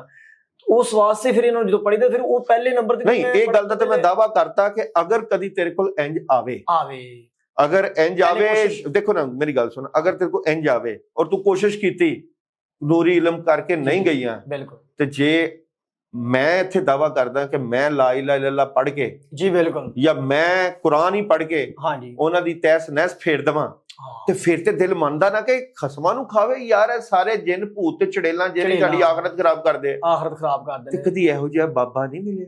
ਇਵੇਂ ਦਾ ਅਸਲ 'ਚ ਨਾ ਕੀਤੇ ਜ਼ਰੂਰ ਨੇ, ਲੇਕਿਨ ਇਹੋ ਵਕਤ ਜਿਹਾ ਕੋਈ ਬਾਬਾ ਨਹੀਂ ਮਿਲਿਆ ਕਿ ਜਿਹਨੇ ਕਿਹਾ ਯਾਰ ਅੱਲਾਹ ਤੋਂ ਇਲਾਵਾ ਨਾ ਤੇ ਅੱਲਾਹ ਵਾਲੇ ਦੇ ਇਲਾਵਾ ਕਿਸੇ ਵੱਲ ਧਿਆਨ ਨਾ ਨਹੀਂ ਕਰੀ। ਮਿਲਦੇ ਰਹੇ ਨੇ, ਜ਼ਰੂਰ ਮਿਲੇ ਨੇ। ਮੇਰੇ ਮੁਰਸ਼ਿਦ ਪਾਕ ਨੂੰ ਮੈਂ ਇਹ ਗੱਲ ਜਾ ਕੇ ਦੱਸੀ ਸੀ ਵੀ ਮੈਂ ਕਿਹਾ ਸਰਕਾਰ ਜਦੋਂ ਇੰਜ ਕਰਨਾ ਪੈਂਦਾ ਤੇ ਇੰਜ ਕਰਨਾ ਪੈਂਦਾ ਹੈ। ਉਹਨੇ ਕਿਹਾ ਯਾਰ ਮੈਂ ਸੈਯਦ ਹਾਂ, ਲੇਕਿਨ ਤੂੰ ਮੇਰੇ ਕੋਲ ਜਦੋਂ ਆਣਾ ਹੈ ਨਾ ਤੇ ਮੈਂ ਚਾਹਤ ਨਾਲ ਤੈਨੂੰ ਮਿਲਣਾ ਵਾ, ਲੇਕਿਨ ਤੇਰੇ ਕੋਲ ਲੋਕ ਜਦੋਂ ਠੀਕ ਹੁੰਦੇ ਨੇ ਜਾਂ ਤੈਨੂੰ ਸਾਡੀਆਂ ਦੁਆਵਾਂ ਨੇ ਜਾਂ ਅੱਲਾ ਦੀ ਕਰਮ ਨਵਾਜ਼ੀ ਹੈ, ਤੇਰੀ ਮਾਂ ਦੀਆਂ ਦੁਆਵਾਂ ਨੇ। ਮੈਂ ਇੱਕ ਦਿਨ ਇਹ ਫਿਰ ਗੱਲ ਕੀਤੀ ਸੀ, ਮੈਂ ਕਿੰਨਾ ਕੁ ਅਰਸਾ ਇਹਦੇ ਵਿੱਚ ਰਹਾਂਗਾ। ਫਿਰ ਉਹਨਾਂ ਮੈਨੂੰ ਸੂਰਤ ਕੌਸਰ ਕਰਾਈ ਸੀ। ਉਹਨੇ ਕਿਹਾ ਸਭ ਤੋਂ ਪਹਿਲੇ ਤੀਰ ਹੀ ਸੂਰਤ ਕੌਸਰ ਨਾਲ ਮਾਰਿਆ ਕਰ। ਹੁਣ ਮੈਂ ਸਭ ਤੋਂ ਜ਼ਿਆਦਾ ਤੀਰ ਜਿਹੜਾ ਨਾ ਪਹਿਲਾ ਸੂਰਤ ਕੌਸਰ ਦਾ ਹੀ ਮਾਰ ਰਿਹਾ ਹਾਂ। ਇਸ ਟਾਈਮ ਜਿੰਨੇ ਵੀ ਲੋਕ ਠੀਕ ਹੋਏ ਨੇ ਮੇਰੇ ਕੋਲ ਸੂਰਤ ਕੌਸਰ ਨਾਲ ठीक होए। अल्लाह ताला के साथ ताल्लुक, अल्लाह के साथ मोहब्बत, अल्लाह के साथ प्यार, इश्क, बहुत सी दुनिया में बहुत से लोगों में बहुत सी मुसीबतें और परेशानियां आती रहती हैं। मुसीबतें भी आती हैं, परेशानियां भी आती हैं। कभी आपके ऊपर किसी अमल का असर होगा, हिंदू का असर, हिंदू अमल कर देगा, ईसाई अमल कर देगा, और बेशबहा शैतानी अमलियात करने वाले मौजूद होते हैं। जब तक कि आपके पास सही बंदा नहीं मिलता, आपको वो सफर करना पड़ता, बर्दाश्त करना पड़ता है। लेकिन दुनिया में रह के आप मुसीबत और परेशानी तो बर्दाश्त कर लोगे। अगर आपके ऊपर जादू है, शैतानी असर है, मगर आप फिर भी उसको बर्दाश्त करें और आपको सही अल्लाह वाला और सही रूहानियत वाला नहीं मिल रहा, तो ये जिंदगी तो कट ही जाएगी।